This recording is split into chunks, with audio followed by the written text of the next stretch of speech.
இங்கே தான் இருக்காரு பிரதமர்.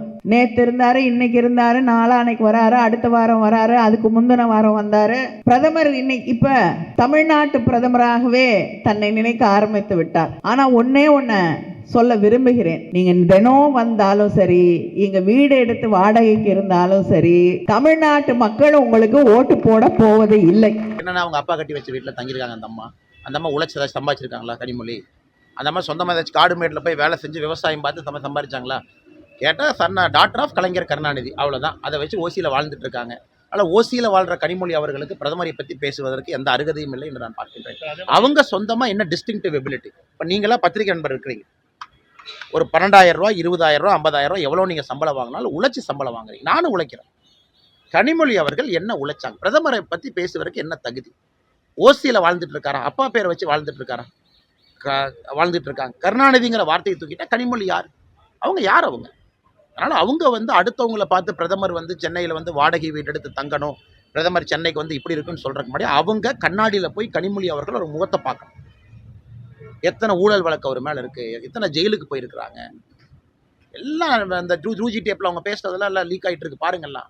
ஆனால் கனிமொழி அவர்கள் இது போன்ற பேசலாம் தவிர்க்கணும். எப்போ அவங்க சீனா கொடியெல்லாம் போய் டிஃபெண்ட் பண்ண ஆரம்பித்தாங்களோ அன்றைக்கி அவங்க ஒரு உடன்பிறப்பாக மாறிட்டாங்க. 200 ரூபா உடன்பிறப்பாக மாறிட்டாங்க, உண்மை சொல்ல வேண்டும் என்றால். அதனால் கனிமொழி அவர்கள் ஒரு கண்ணாடியை பார்த்து பேசி பழக வேண்டும். யாருக்கிட்ட எப்படி பேசணும்? பிரதமரை பற்றி பேசுவதற்கு ஒரு தகுதி வேண்டும். அந்த தகுதி 0.5% கூட கனிமொழி அவர்களுக்கு இல்லை என்பது என்னுடைய கருத்து. என்னன்னா அவங்க அப்பா கட்டி வச்ச வீட்டில் தங்கியிருக்காங்க.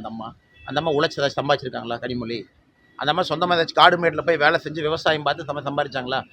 கேட்டால் டாக்டர் ஆஃப் கலைஞர் கருணாநிதி, அவ்வளோதான். அதை வச்சு ஓசியில் வாழ்ந்துட்டு இருக்காங்க. ஆனால் ஓசியில் வாழ்கிற கனிமொழி அவர்களுக்கு பிரதமரை பற்றி பேசுவதற்கு எந்த அருகதையும் இல்லை என்று நான் பார்க்கின்றேன். அவங்க சொந்தமாக என்ன டிஸ்டிங்டிவ் எபிலிட்டி? இப்போ நீங்களாம் பத்திரிகை நண்பர் இருக்கிறீங்க, ஒரு 12,000 ரூபா, 20,000 ரூபா, 50,000 ரூபா எவ்வளோ நீங்கள் சம்பளம் வாங்கினாலும் உழைச்சி சம்பளம் வாங்குறீங்க. நானும் உழைக்கிறேன்.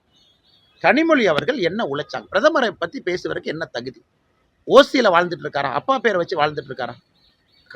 வாழ்ந்துட்டு இருக்காங்க. கருணாநிதிங்கிற வார்த்தையை தூக்கிட்டா கனிமொழி யார்? அவங்க யார்? அவங்க அதனால் அவங்க அடுத்தவங்களை பார்த்து பிரதமர் சென்னையில் வாடகை வீடு எடுத்து தங்கணும், பிரதமர் சென்னைக்கு இப்படி இருக்குன்னு சொல்கிறதுக்கு முன்னாடி அவங்க கண்ணாடியில் போய் கனிமொழி அவர்கள் ஒரு முகத்தை பார்க்கணும். எத்தனை ஊழல் வழக்கு அவர் மேலே இருக்குது, எத்தனை ஜெயிலுக்கு போயிருக்கிறாங்க, எல்லாம் அந்த ரூஜி டேப்பில் அவங்க பேசுறதெல்லாம் எல்லாம் லீக் ஆகிட்டு இருக்கு பாருங்கள்லாம். ஆனால் கனிமொழி அவர்கள் இது போன்ற பேசலாம் தவிர்க்கணும். எப்போ அவங்க சீனா கொடியெல்லாம் போய் டிஃபெண்ட் பண்ண ஆரம்பித்தாங்களோ அன்றைக்கி அவங்க ஒரு உடன்பிறப்பாக மாறிட்டாங்க. 200 ரூபா உடன்பிறப்பாக மாறிட்டாங்க, உண்மை சொல்ல வேண்டும் என்றால். அதனால் கனிமொழி அவர்கள் ஒரு கண்ணாடியை பார்த்து பேசி பழக வேண்டும். யாருக்கிட்ட எப்படி பேசணும்? பிரதமரை பற்றி பேசுவதற்கு ஒரு தகுதி வேண்டும். அந்த தகுதி 0.5% கூட கனிமொழி அவர்களுக்கு இல்லை என்பது என்னுடைய கருத்து.